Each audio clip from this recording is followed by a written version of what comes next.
Kernaghan, Director of In Studio at the National Ballet of Canada. I wanted to give you all a quick little technique tip. This is for when you're doing a battement tendu, which is a stretch of your foot. You want to make sure that when you're doing a battement tendu, your starting position from your tendu is your foot completely relaxed on the bottom. So say you're standing in first position, your foot is long on the bottom, and then you're going to try to keep your foot as long as you can as possible until you absolutely have to stretch it.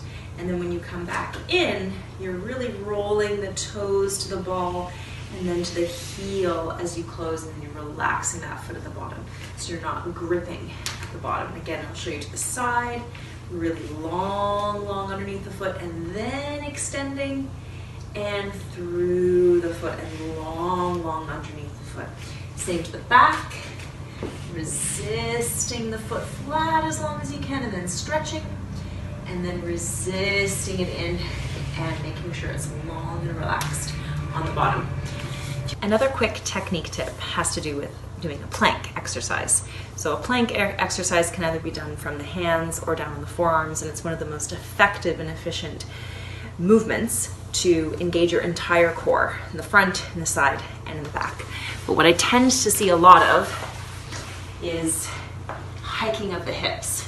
So our hips are up here, and see where the line of my shoulders goes, instead of having your shoulders right on top of your wrist line and having your hips in line with your spine. And already, after a few seconds of that, I feel so much work through my core, through my shoulders, through my chest. Okay, so same thing if you're doing it down here, making sure that your hips are in line with your spine. I know it's kind of hard to feel, well actually, to see when you don't have a mirror, but if you're doing it effectively, you're gonna feel all of that resistance and all of that work in your lower abdominals as well as in your back muscles.